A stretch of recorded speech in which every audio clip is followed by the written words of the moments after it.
On a quiet September morning, a grainy video shot by a freight forwarder in Greece began circulating on social media. The images were astonishing, towering stacks of shipping containers at the Port of Piraeus, piled so high they looked like a fortress of steel. The man behind the camera warned viewers that what they were seeing was no ordinary backlog. These were not just goods waiting to be processed, they were the visible trace of a sprawling fraud network that had been quietly bleeding Europe for years. Within days, the clip went viral across Europe. Then came the revelation that would transform it from rumor into a scandal of historic proportions. On September 15, 2025, the European Public Prosecutor's Office, EPPO, announced that an unprecedented operation had uncovered over 2,400 shipping containers linked to massive customs fraud, the largest case of its kind in the history of the European Union. The operation, named Calypso, was no ordinary customs inspection. It was the result of a multinational investigation spanning 14 countries, coordinated raids across multiple jurisdictions, and the freezing of assets worth hundreds of millions of euros. What lay beneath was not simply a matter of bureaucratic negligence, but an organized criminal network stretching across continents, with its roots firmly embedded in China. The port that became a gateway for fraud. The Port of Piraeus, just outside Athens, is more than a Greek facility. It is Europe's busiest container port and a strategic entry point for goods arriving from Asia. Each day, around 4,500 containers arrive here from China, making it one of the most important gateways for Sino-European trade. But this critical artery of commerce had quietly become corrupted. According to EPPO, highly organized Chinese criminal networks had infiltrated the supply chain at every level, from Chinese exporters to European customs brokers, from freight companies to complicit port officials. What appeared to be routine shipping traffic concealed a sophisticated scheme of tax evasion, false declarations, and money laundering. It was, in short, the perfect crime until Operation Calypso struck. The turning point came on June 26, 2025, when EPPO launched coordinated raids under the codename Calypso. The scope was unprecedented. 101 raids conducted across Bulgaria, Greece, France, and Spain. Customs offices, warehouses, freight companies, accounting firms, and even lawyers' offices were searched. Authorities seized 5.88 million euros in cash, including large sums in Hong Kong dollars, cryptocurrencies, and digital wallets. Over 7,000 electric bicycles and nearly 4,000 electric scooters were confiscated. 500 containers were seized immediately, later growing to 2,435 containers as the investigation widened. Greek customs officials described the operation as unprecedented in scale, involving more than 200 staff and 72 hours just to complete the initial inventory. Local media were stunned at the sheer magnitude of fraud that had been unfolding in plain sight. Among the most striking revelations, many of the containers were packed with Chinese-made electric bicycles, textiles, clothing, and shoes. Goods were deliberately undervalued in customs declarations, often listed at only 10 to 15% of their actual quantity or worth. For electric bicycles alone, the fraud cost the EU 25 million in unpaid duties and 12.5 million in VAT. When extrapolated across years of operations, investigators estimated the EU had been cheated out of at least 800 million. This was not a small-time smuggling racket. It was an industrial-scale scheme underground economy designed and operated by Chinese actors. How the fraud worked. Initial findings revealed a three-step playbook perfected by the Chinese networks. Falsifying shipments, goods worth 500 euros were declared as 100.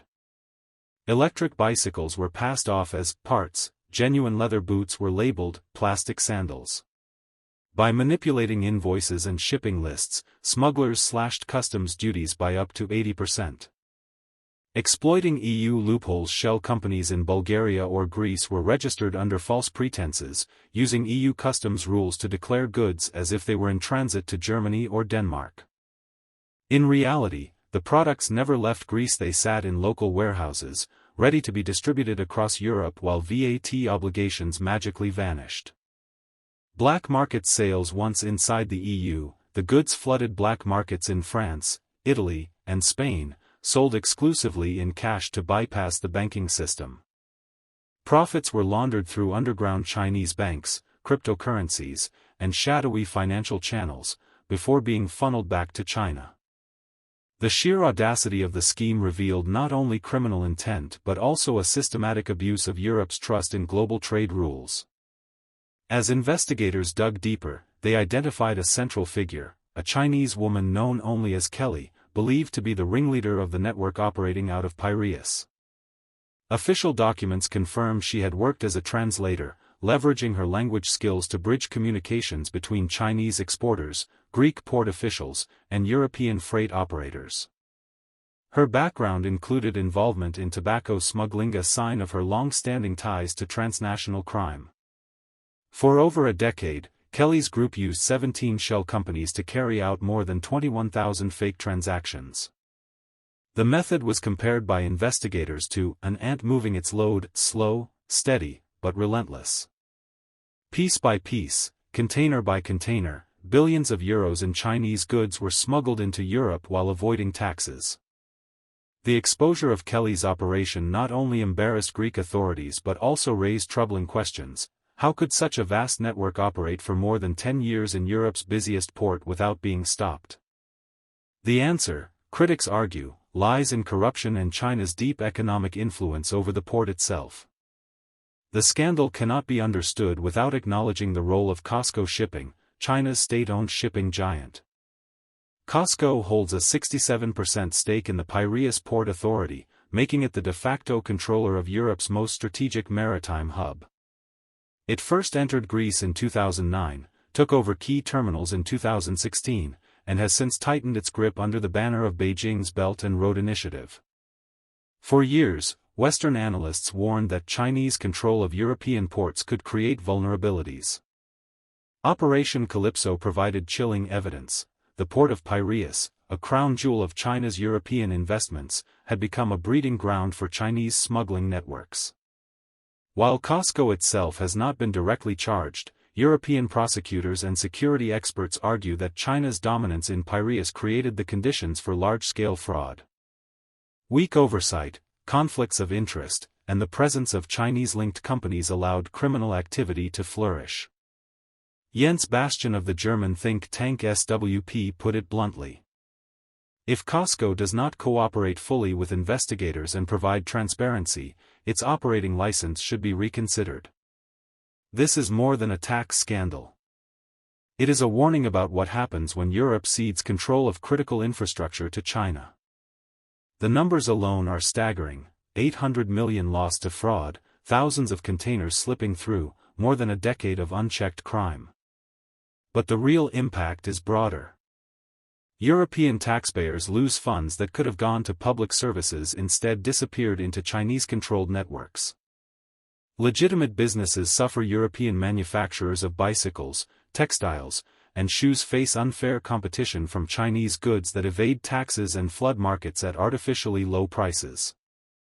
Rule of law undermined. Corruption among customs officers, bribed port workers, and fraudulent brokers show how easily China's networks corrupted European institutions. The scandal lays bare a harsh truth: China's economic reach is not benign. Commerce is a tool of exploitation, turning Europe's own ports against itself. The tragedy of Operation Calypso cannot be separated from the suffering of ordinary Chinese citizens. While the network of smugglers raked in billions by manipulating customs declarations and flooding Europe with undervalued goods, the actual workers behind those shipments lived lives of hardship. In factories across Guangdong and Zhejiang, laborers assembled electric bicycles and scooters for meager wages, often under unsafe conditions. Reports from labor NGOs described 12-hour shifts in stifling workshops, where protective gear was scarce and workers inhaled toxic fumes from battery production. The smugglers grew rich, but the people who built the products saw none of the wealth. These workers were trapped in a cycle of exploitation. They knew their goods were being exported under fraudulent invoices, but they had no power to resist. In many cases, they were not even paid on time. Interviews conducted by Chinese labor rights groups revealed that employees in small-scale factory subcontractors feeding the smuggling network were sometimes owed months of back pay. When they tried to demand their wages, local police sided with the factory owners. Complaints were dismissed as disruptive activity, and workers who staged protests were swiftly arrested. This is the bitter irony: the smuggling that robbed Europe of €800 million also robbed Chinese workers of dignity, health, and livelihood. Far from being beneficiaries of illicit trade, they were its invisible victims. Inside China, the government's response was not to dismantle these networks but to silence anyone who dared expose them. When Chinese journalists attempted to investigate suspicious logistics companies in Ningbo and Shenzhen, their reports were censored. Independent bloggers who posted about unusual shipping patterns at Piraeus saw their accounts shut down. The state narrative insisted that China was an engine of global prosperity, and any suggestion of corruption or organized crime was branded foreign smearing. The repression extended even to ordinary citizens. Migrant families who lost relatives in factory accidents connected to the smuggling trade found themselves harassed by police. Mothers who tried to stage vigils outside local government offices were dragged away by security forces. Far from protecting its people, Beijing treated them as threats to be contained. Meanwhile, the spectacle of Chinese state-owned enterprises expanding abroad continued unabated. Costco proudly displayed its investments in glossy brochures, calling Piraeus the jewel of the Belt and Road. Official propaganda portrayed the port as a symbol of China's benevolence toward Europe. Yet beneath the polished facade lay a reality of corruption, fraud, and repression.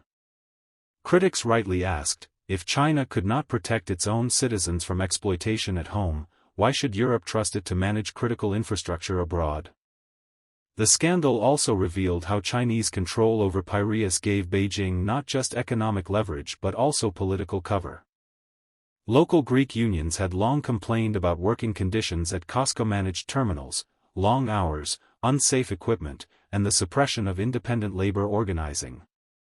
When a dockworker died in a workplace accident in 2021, employees staged a strike demanding better safety. Costco's response was to call in police, and Greek authorities under pressure to maintain good relations with Beijing treated the strikers as troublemakers rather than victims. This pattern mirrored what was happening inside China itself: exploitation paired with repression. Workers were expected to labor in silence, while profits flowed upward to elites and outwards to smuggling networks. Europe was not simply dealing with a customs fraud problem, it was confronting the export of an authoritarian model of governance. Critics of Beijing argued that the scandal demonstrated China's two-faced approach. Outwardly, officials in Beijing claimed to support fair trade and mutual prosperity. In reality, the Chinese state turned a blind eye to the criminal networks that operated out of its ports and factories, because those networks kept production lines running and foreign currency flowing back into the country. For the Communist Party, the priority was not legality or fairness but maintaining control. Ordinary Chinese citizens bore the cost. Farmers whose land was expropriated to build logistics hubs for export routes received pitiful compensation. In Zhejiang, villagers reported being forced off their fields so warehouses could be constructed for strategic trade. Those who resisted found themselves visited by police at night. The message was clear: in Xi Jinping's China, the interests of the state and its favored corporations outweighed the rights of individuals. The result was a paradox. China's rulers presented themselves as champions of the poor, but their policies fueled poverty at home while creating chaos abroad. Operation Calypso laid bare this contradiction. The same regime that boasted of lifting millions out of poverty was simultaneously enabling networks that exploited its workers, cheated its trading partners, and destabilized the global economy. European officials who examined the case spoke with unusual bluntness. One investigator told Le Monde, this was not just about fraud. It was about a system that thrives on fraud. And that system is linked to Beijing's strategy. His words underscored the uncomfortable truth: the smuggling at Piraeus was not an accident, but the logical outcome of a political and economic model that tolerates corruption so long as it serves the state's larger goals. Even after the raids, there was little sign of genuine reform from China. Beijing did not announce a crackdown on the exporters involved. No Chinese customs officers were disciplined. Instead, the propaganda machine went into overdrive, accusing Western media of weaponizing isolated incidents. The narrative was predictable: deny responsibility, deflect blame, and double down on control. Meanwhile, in Chinese cities, the people most affected by the scandal, the workers, the small entrepreneurs, the migrants, remained voiceless. Many had hoped that international exposure of the fraud would improve their situation, but instead, they faced tighter surveillance. One labor activist from Guangzhou described it succinctly: they fear the truth more than the crime itself. For Europe, the lesson was sobering. The scandal showed that dealing with China meant dealing with a system where exploitation and repression are inseparable. The Port of Piraeus, once hailed as a model of cooperation, had become a warning: hand over critical assets to Beijing, and you invite not prosperity but subversion. Operation Calypso was Europe's wake-up call. The viral video that first showed the mountain of containers was not just an image of fraud, it was an image of China's shadow stretching across the continent. It was a reminder that the costs of doing business with Beijing are not only measured in euros lost, but in values betrayed, institutions corrupted, and people silenced.